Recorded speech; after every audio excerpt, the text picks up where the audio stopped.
Years ago, one of the most important songs I ever listened to was Old for Nelson Mandela.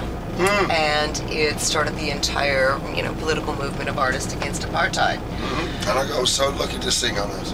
And tell me, how did that song happen, and what do you think today's version is? We heard from Elvis Costello, who was in the studio, that he was doing this song, and would we come down and sing on it, me and Roger. And so we were thrilled to be invited. And what a lovely time in history to find yourself in a group associated with the Specials, and now also with Elvis Costello, who'd sort of been a hero. While I was on the construction site, I would listen to Welcome to the Working Week really loud till the neighbours were like this. Yeah, good morning, welcome to the Working Week, and off to the building site. And so now all of a sudden, we're being invited to go down and sing at the studio. And we got there, and there was already a lot of voices on the song. A lot of voices. And I was like, oh my God, you're going to disappear in the blend here, Wakeling. You're going to have to think of someone to stand out in the crowd so you can say to your mum, that's me there. So we went through a few times, and I did my normal range of singing. And it was like wherever you sang, it just thickened it in. It sounded all right, but it just blended in. And that you couldn't really tell that you'd sung on it. And then I found one, which I thought sounded kind of African. And after now having sung, I might not be able to make Nelson Mandela, this one high up on the top. I would sing that one. And I sang it, and they liked it. And Elvis liked it. Oh, that's good, Dave. Yeah, do that one, smashing.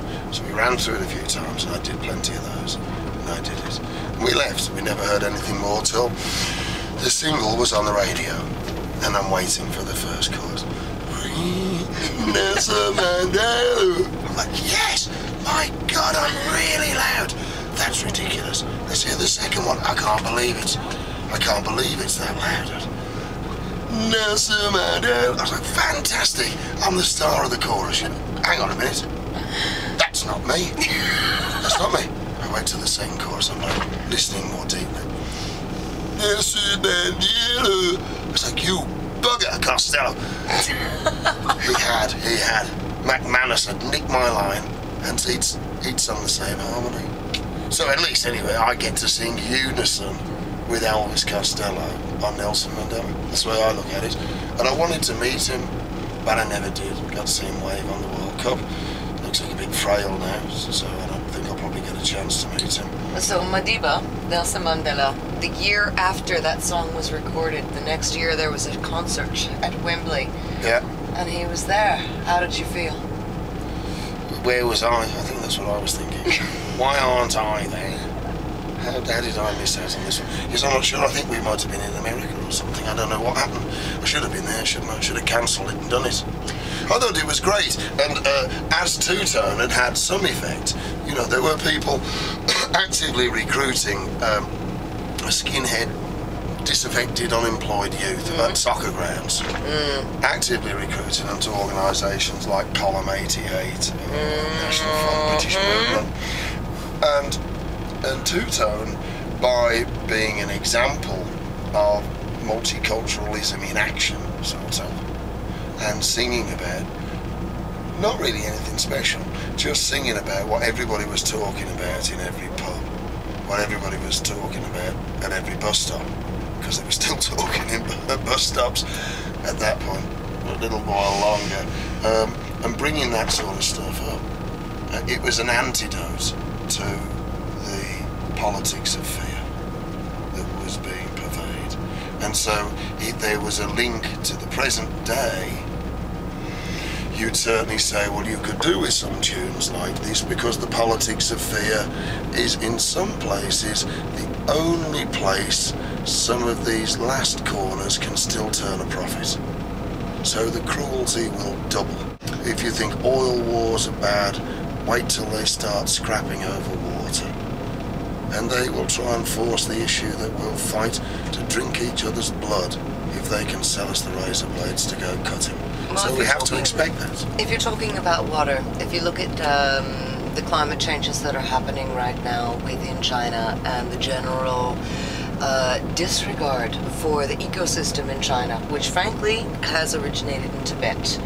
Most of the major water for India, China, has originated from Well, it's Tibet. a perversion, isn't it? Because it's against the history of both countries. The Chinese have had many thousands of years of understanding the balance between people and nature, and you can't imagine just that somebody's got a load of red cloth and made some flags that all the lessons of Taoism are suddenly lost.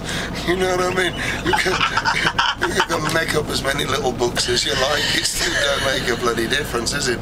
So yes, we'll all collectively walk towards poisoning our rivers quicker than anybody else has ever done it. Great, nice job. Just because communism failed, and it only failed because people were involved. Well, no, it's all right on paper. It's just that's too strong a medicine for people. People can't behave like that yet. Even Karl Marx said nobody would be able to behave as a communist, and as it was post-capitalist, you'd have to see the cruelty that comes out of this until it'd make you want to share. But nobody's going to be told to share. That's not human nature. It's never bloody worked, does it? That's stupid. Right, everybody's going to share. No, I'm not. You know, so it's no surprise, is it, that, you know, communism didn't work, but we immediately then said, oh, that must mean capitalism's right then. No, there's some inherent flaws in capitalism, and we're just starting to see it now, where things like Wall Street are almost acting like a cancer in as much as they're turning on the host like a parasite, aren't they? You know, but a parasite with no control, destroying the very economy that allows it to survive, shipping the money abroad and then getting bailed out. So you're seeing the faults in capitalism, and we have to rise all above that now. So, last question. You, I am sure, have been interviewed hundreds upon hundreds of times. Never as nicely as this. Wonderful. You know, the accent, the tattoos, talking about Tibet, sitting on a bed in New York. You know, it doesn't get much better. So, you know. Let's go back to Western environmental. You're active with Redwood Conservancy. What's the biggest cause to your heart currently? Well, I think there's this overarching notion of compassion, because without that, none of the rest of it matters very much, and without that, frankly, none of the rest of it's going to work. We have to understand that we're all in the same boat, that if one person gets hurt, it hurts everybody, even if you don't notice it, or even if it takes a long while to come round till it gets you, but it does, and it always does, and this boat's in trouble. And we're either going to start paddling together, start to find some clearer water and make some decent plans, or else we're going to start wrestling in the boat. The boat's going to turn over and we're all going to fucking drown. And it's about as simple as that. More and more people are aware of that, but still the majority of the people who hold power are in denial of it or have never noticed. What's the biggest way, do you think, to affect the people in power's Kindness. mindset? Kindness is the only thing that's going to make any difference at all, because that's what they're lacking, that's what they're missing. You know, compassion is the only thing that's going to save us. Compassion and community. Those are the two things, and they're the only two things. Without it, we're doomed. Who doesn't matter? That's not bad if we're doomed. We've had a good go, and we deserve the Armageddon. We earned the Armageddon we deserve. Just like you get the government you deserve. Just like you get the music you deserve. You get the end of the world you deserve. And you know, if most people in the world can't be bothered, then we deserve to die, and we shouldn't be that upset about it. That's natural. And maybe as it goes on, people will understand a bit more compassion, a bit more kindness, that things aren't maybe worth preserving. And then all of a sudden, you'll start to see movement in that direction. But it takes a lot of work, it's a lot of hard work for something to appear effortless. And that's where you come in. Trying. You have to make it like those spontaneous eruption of public support in China today. All right. And you'll share. No, I won't.